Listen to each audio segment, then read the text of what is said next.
साथियों, आप सभी का इस प्लेटफॉर्म पर स्वागत है।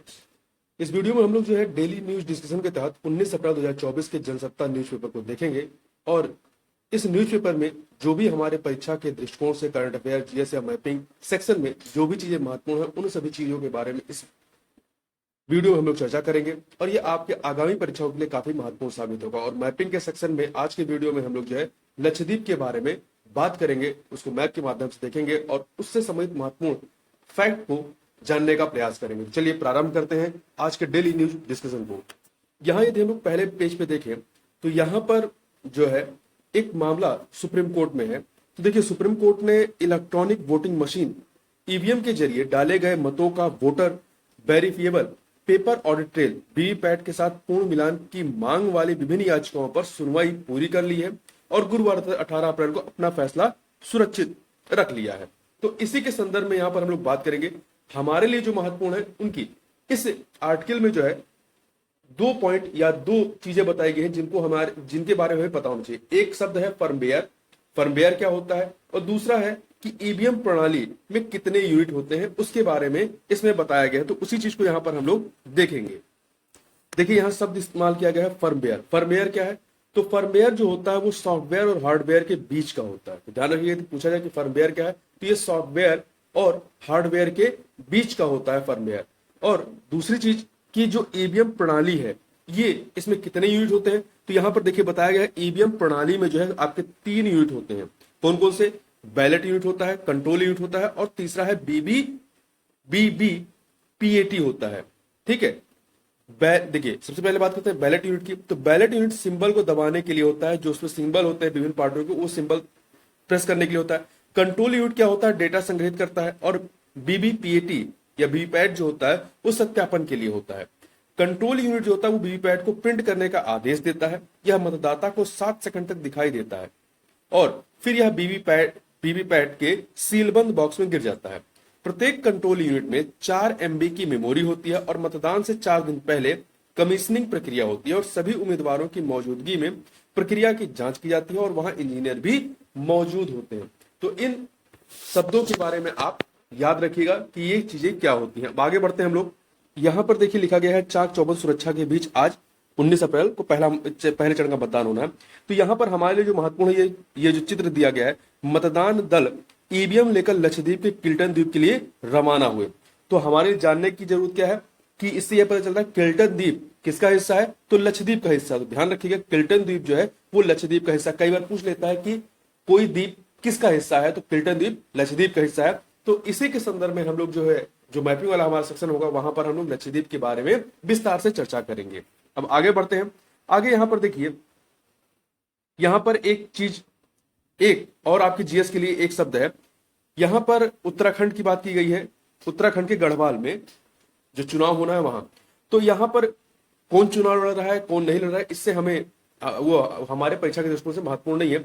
हमारे लिए महत्वपूर्ण है जो शब्द यहां इस्तेमाल किया गया है, गढ़वाल के लोक पर्व इगास को राष्ट्रीय और अंतर्राष्ट्रीय स्तर पर पहचान दिलाने का कार्य किया गया है, जो वहां पे उम्मीदवार हैं उनके द्वारा। तो शब्द जो हमारे लिए महत्वपूर्ण है वो क्या है? इगास। इगास पर्व कहां का है? तो ये उत्तराखंड का है और इगास को बूढ़ी दिवाली भी कहा जाता है। इगास पर्व कहां का है? तो उत्तराखंड के गढ़वाल में मनाया जाता है और इसको बूढ़ी दिवाली भी कहा जाता है। तो ये आपके लिए महत्वपूर्ण है, याद रखिएगा। अब आते हैं अगले पे।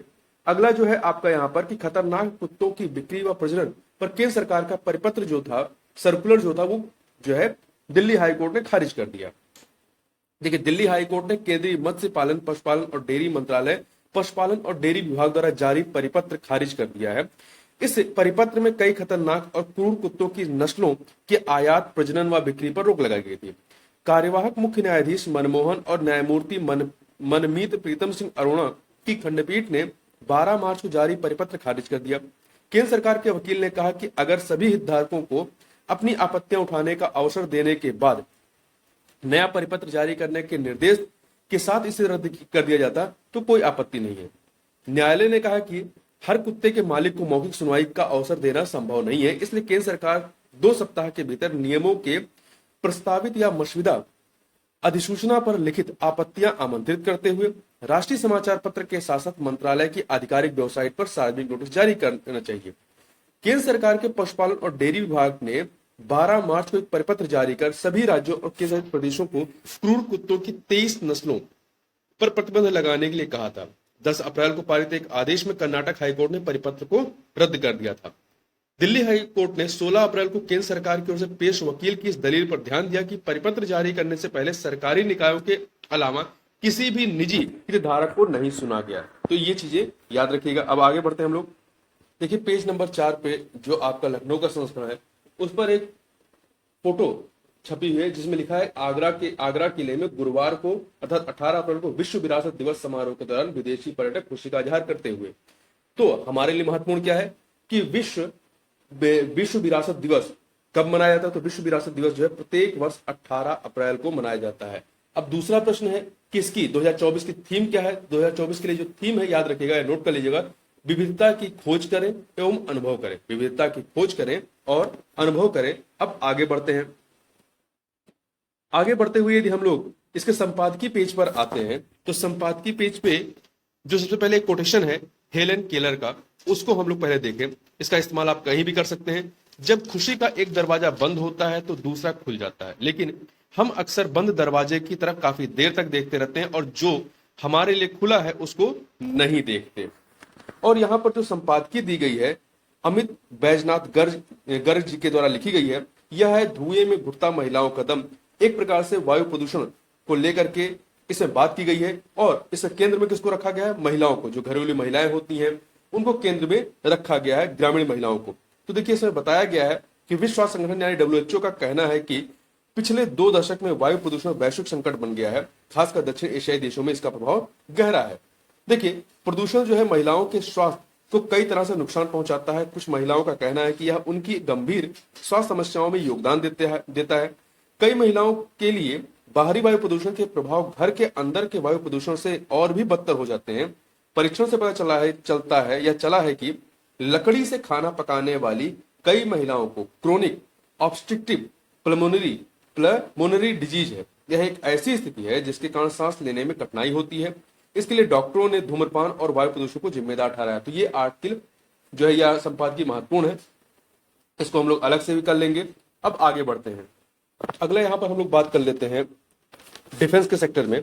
तो देखिए भारत ने 18 अप्रैल को उड़ीसा के चांदीपुर स्थित एकीकृत परीक्षण केंद्र से स्वदेशी प्रौद्योगिकी क्रूज मिसाइल आईटीसीएम का सफल प्रक्षेपण परीक्षण किया।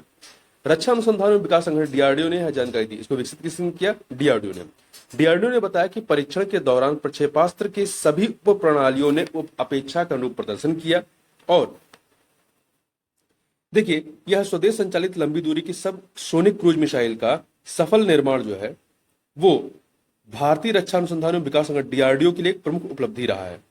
DRDO ने कहा कि मिसाइल के प्रदर्शन की निगरानी के लिए एकीकृत परीक्षण रेंज ने विभिन्न स्थानों पर राडार, इलेक्ट्रो ऑप्टिकल ट्रैकिंग प्रणाली और टेलीमेट्री जैसे कई रेंज सेंसर लगाए थे। आगे बढ़ते हैं हम लोग कि रिजर्व बैंक ने 5 सहकारी बैंकों पर 60.3 लाख रुपए का जुर्माना लगा। देखिए भारतीय रिजर्व बैंक ने विभिन्न नियामक मानदंडों के उल्लंघन के लिए 5 सहकारी बैंकों पर कुल 60.3 लाख रुपए का जुर्माना लगाया। राजकोट नागरिक सहकारी बैंक पर 43.3 लाख रुपए का जुर्माना लगाया। यह जुर्माना निदेशकों और उनके रिश्तेदारों को कर्ज और अग्रिम पर प्रतिबंध समेत अन्य बातों को लेकर रिजर्व बैंक के निर्देशों का पालन न करने को लेकर लगाया गया है। केंद्रीय बैंक ने द कांगड़ा कोऑपरेटिव बैंक नई दिल्ली, राजधानी नगर सहकारी बैंक लखनऊ और जिला सहकारी बैंक गढ़वाल कोटेदार उत्तराखंड में जो है पर 5-5 लाख रुपए, जिला सहकारी बैंक देहरादून पर 2 रुपए का जुर्माना लगाया है। अब आगे देखते हैं हम लोग। यहाँ पर भारत उज्बेकिस्तान सैन्य अभ्यास डस्टलिक के बारे में बात करें। डस्टलिक, तो ध्यान रखें डस्टलिक सैन्य अभ्यास किसके मध्य का है? तो ये भारत उज्बेकिस्तान के मध्य। थल सेना प्रमुख जनरल मनोज पांडे ने 18 अप्रैल को टर्मेज में भारत उज्बेकिस्तान सैन्य अभ्यास डस्टलिक के उद्घाटन कार्यक्रम में भाग लिया और प्रशिक्षण क्षेत्र का दौरा किया। जनरल पांडे द्विपक्षीय सैन्य सहयोग की नई संभावनाओं की तलाश के लिए 15 से 18 अप्रैल तक उज्बेकिस्तान की यात्रा पर। तो ध्यान रखिएगा कि ये जो डस्टलिक जो सैन्य अभ्यास हो रहा है कहां पर हो रहा है? तो ये आपका उज्बेकिस्तान में इसका आयोजन किया जाए, उज्बेकिस्तान के टर्मेज में। ठीक है, तो देखिए सूत्रों ने बताया इस सैन्य अभ्यास दस्तलिक का मकसद सैन्य सहयोग को बढ़ावा देना और पहाड़ियों में अर्ध शहरी क्षेत्रों में संयुक्त अभियानों के कार्यान्वयन के लिए संयुक्त क्षमताओं को बढ़ाना है। इस अभ्यास में उच्च स्तरीय शारीरिक फिटनेस, संयुक्त योजना, संयुक्त सामरिक अभ्यास और विशेष हथियार प्रशिक्षण की मूलभूत बातों पर ध्यान दिया जाएगा। उन्होंने बताया कि जनरल पांडे ने आज प्रशिक्षण क्षेत्र का दौरा किया और अभ्यास के उद्घाटन कार्यक्रम में भाग लिया। तो हमारे लिए महत्वपूर्ण क्या है? हमारे लिए महत्वपूर्ण है कि दस्तलिक जो सैन्य अभ्यास है, संयुक्त सैन्य अभ्यास किन देशों के मध्य में है? तो भारत उज्बेकिस्तान के मध्य में होता है ये। और थल सेना का इस बार कहां पर हो रहा है? उज्बेकिस्तान के टर्मेज में इसका आयोजन किया जा रहा है। ठीक है, अब हम लोग बात करते हैं। यहां पर देखिए एक आर्टिकल दिया गया, एक फोटो दी गई है कि नई दिल्ली में 18 अप्रैल को भारतीय रक्षा अंतरिक्ष संगोष्ठी के उद्घाटन। तो ध्यान रखिएगा, भारतीय रक्षा अंतरिक्ष संगोष्ठी का जो 3 दिवसीय कार्यक्रम हुआ है, कहां पर हुआ है? नई दिल्ली में हुआ है। 18 अप्रैल को इसका उद्घाटन हुआ। इस सत्र में नौसेना प्रमुख एडमिरल हरि कुमार, डीआरडीओ के अध्यक्ष डॉक्टर समीर बी कामत। तो पता होना चाहिए कि नौसेना प्रमुख एडमिरल कौन है? हरि कुमार है। डीआरडीओ के अध्यक्ष कौन है? डॉक्टर समीर बी कामत है। भारतीय अंतरिक्ष संघ के अध्यक्ष जयंत डी पाटिल और अन्य। ठीक है, इसी सम्मेलन के दौरान जो प्रमुख रक्षा अध्यक्ष या सीडीएस जिन्हें कहते हैं, जनरल अनिल चौहान है, उन्होंने अपना एक रिकॉर्डेड जो है कह सकते हैं वीडियो भेजा था। उसमें इन्होंने कहा कि युद्ध के लिहाज से भविष्य में अंतरिक्ष क्षेत्र वायु, समुद्री और भूमि क्षेत्रों पर अपना प्रभाव डालेगा। उन्होंने यह भी कहा कि अंतरिक्ष कूटनीति जल्द ही वास्तविकता बन जाएगी। ठीक है, आगे हम लोग बढ़ते हैं। एक सेकेंड, यहां पर महिला सैन्य अधिकारियों के बारे में बात करें तो देखिए तीनों सेनाओं की महिला अधिकारियों के एक दल ने अरब सागर में चुनौतीपूर्ण परिस्थितियों में करीब 4 सप्ताह की कठिन समुद्री यात्रा पूरी कर ली है। इसके चालक दल में सभी महिलाएं थी। अधिकारियों ने बताया कि 18 अप्रैल को भारतीय सेना, नौसेना और वायुसेना की 12 बहादुर महिला अधिकारियों वाले चालक दल ने सितंबर में होने वाली वैश्विक जल यात्रा प्रतिस्पर्धा की तैयारी के लिए समुद्री यात्रा की। उन्होंने बताया कि इन महिला कर्मियों ने आर्मी एडवेंचर विंग और कॉलेज ऑफ मिलिट्री इंजीनियरिंग के आर्मी एक्वा नोडल सेंटर के बैनर तले यह यात्रा शुरू की। सेना के अधिकारी ने बताया कि कहीं अधिक चुनौतीपूर्ण वैश्विक जल यात्रा के मद्देनजर शुरू किया गया मिशन 27 दिन में पूरा हुआ और इसमें सबसे कठिन समुद्री परिस्थितियों में उनके धैर्य और कौशल का परीक्षण किया गया। मुंबई से लक्षद्वीप तक यह प्रशिक्षण अभियान शुक्रवार को औपचारिक रूप से समाप्त हो गया। महिला नाविकों ने पहले ही 6000 समुद्री मील का प्रशिक्षण हासिल कर लिया है। अधिकारी ने बताया कि चालक दल अपने आप को around the world selling competition के लिए तैयार कर रहा है, जो भारतीय सेना के इतिहास में मील का एक महत्वपूर्ण पत्थर साबित होगा। ठीक है, तो इतनी चीजें हमने यहां पर देखी। अब आगे बढ़ते हैं। यहां पर बात कर लेते हैं कि राइटर्स के फोटोग्राफर मोहम्मद सलेम को जो है world press photo of the year पुरस्कार से सम्मानित किया गया। राइटर के फोटोग्राफर मोहम्मद सलेम को गाजा में तबाही का मंजर दर्शाने वाली एक तस्वीर के लिए इस साल 2024 के प्रतिष्ठित world press photo of the year पुरस्कार से नवाजा गया। इस हृदय विदारक तस्वीर में फिलिस्तीनी महिला को अपनी नन्ही भतीजे के शव को गोद में लिए हुए देखा जा सकता है। अब यहाँ आगे बात करते हैं कि ईरान पर नए प्रतिबंधों की घोषणा की गई है, क्योंकि ईरान ने अभी जो है इजरायल पे अटैक किया था, जवाबी कार्रवाई की थी। देखिए, इजरायल पर ईरान के अभूतपूर्व हमले से पश्चिम एशिया में तो ध्यान रखिएगा, ईरान, इजरायल, ये सब जो देश है आपके, सऊदी अरेबिया, ये पश्चिमी एशिया के देश हैं। तो हमले से पश्चिम एशिया में युद्ध की स्थिति बनने की आशंका बढ़ने के बीच अमेरिका और ब्रिटेन ने जो है ईरान पर कुछ प्रतिबंध लगाए हैं। अमेरिका में वित्त मंत्रालय के विदेश संपत्ति नियंत्रण कार्यालय ने इस कार्रवाई में ईरान में 16 लोगों और 2 संस्थानों को लक्षित किया, जो 13 अप्रैल को इजरायल पर हुए हमले में इस्तेमाल किए गए ड्रोन को चलाने वाले इंजन के उत्पादन से जुड़े हुए हैं। वहीं ब्रिटेन ईरान के ड्रोन और बैलिस्टिक मिसाइल उद्योगों से जुड़े कई ईरानी सैन्य संस्थानों, व्यक्तियों और निकायों को निशाना बना रहा है। अमेरिकी वित्त मंत्री जेनेट एलन ने एक बयान में कहा कि हम आने वाले दिनों और सप्ताहों में ईरान की कार्रवाई के जवाब में अपनी पाबंदियों को लागू करते रहेंगे। अमेरिका के अधिकारियों ने इस सप्ताह चेतावनी दी थी कि वे क्षेत्र में ईरान की गतिविधियों के जवाब में और भविष्य में हमलों को रोकने के लिए नई पाबंदियों पर विचार कर रहे हैं। अमेरिकी सांसद ऐसे विधेयक पर जोर दे रहे हैं जो ईरान और उसके नेताओं पर आर्थिक दंड लगाता हो। गत रविवार तड़के इजरायल पर ईरान का हमला इस महीने की शुरुआत में सीरिया में ईरान के वाणिज्यिक दूतावास पर इजरायली हमले के जवाब में किया गया। इजरायल के सैन्य प्रमुख ने कहा कि उनका देश ईरानी हमले का जवाब देगा, जबकि वैश्विक नेताओं ने जवाबी कार्रवाई नहीं करने की सलाह दी ताकि हिंसा का सिलसिला रोका जा सके। वहीं थोड़ा सा यूक्रेन और रशिया के बारे में बात करें तो देखिए, यूरोपीय संघ के शीर्ष राजनयिक ने 18 अप्रैल को 7 देशों के समूह G7 के विदेश मंत्रियों से यूक्रेन को अधिक वायु रक्षा प्रणालियां प्रदान करने के लिए त्वरित ठोस कदम उठाने का आग्रह करते हुए कहा कि विलंब से युद्ध में रूस को बढ़त मिल सकती है। यूरोपीय संघ के विदेश नीति प्रमुख जोसेफ बोरेल ने कहा कि रूस के हमलों से बचाव के लिए अधिक पैट्रियट वायु रक्षा मिसाइल प्रणालियों के बिना यूक्रेन की बिजली प्रणाली नष्ट हो जाएगी और कोई भी देश घर पर कारखानों में बिजली के बिना अग्रिम मोर्चे पर युद्ध नहीं लड़ सकता। बोरेल का यह वक्तव्य ऐसे वक्त आया जब इटली के द्वीप कैप्री में G7 विदेश मंत्रियों की बैठक हो रही थी। यहाँ महात्मा आपके लिए क्या है जानना कि G7 विदेश मंत्रियों की बैठक कहां पर हो रही है, तो इटली के द्वीप कैप्री में, ठीक है, मतलब इटली के कह सकते हैं मेजबानी में हो रही है, ठीक है। तो कैप्री द्वीप कहां पे है, इटली में है या इटली के अधिकार में है। यूक्रेन रूस युद्ध और ईरान के इजरायल पर हमले के कारण पश्चिम एशिया में बढ़ता तनाव इस बैठक के एजेंडे में शीर्ष पर है। इटली के विदेश मंत्री एंटोनियो तजानी ने बैठक के पहले कामकाजी सत्र में ईरान के खिलाफ नए प्रतिबंधों और यूक्रेन को रूस के हमले से खुद को बचाने के लिए ठोस मदद देने की मांग की। तजानी ने कहा, जो एंटोनियो तजानी है, इन्होंने कहा आगाह किया कि अगर यूक्रेन हारता है तो रूस के राष्ट्रपति व्लादिमीर पुतिन कभी शांति वार्ता की मेज पर नहीं बैठेंगे। उन्होंने कहा कि ब्रसेल्स में यूरोपीय संघ के नेताओं की बैठक में गाजा, यमन और लेबनान में संघर्षरत पक्षों को ड्रोन और मिसाइल की आपूर्ति करने के लिए ईरान पर प्रतिबंध बढ़ाने का संकल्प लिया गया। ठीक है, आगे बढ़ते हैं। एक सेकेंड, यहां पर बात कर लेते हैं कि सरा मतलब आपका संयुक्त राष्ट्र सुरक्षा परिषद में सुधार के पक्ष में अमेरिका के बारे में।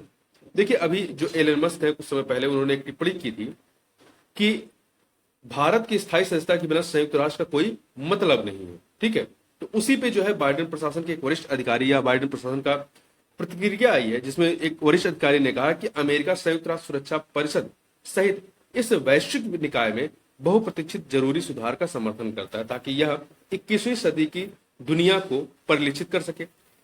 उनकी यह टिप्पणी भारत को इस वैश्विक निकाय के शक्तिशाली अंग के स्थायी सदस्य बनाए जाने की बढ़ती मांग के बीच आई है।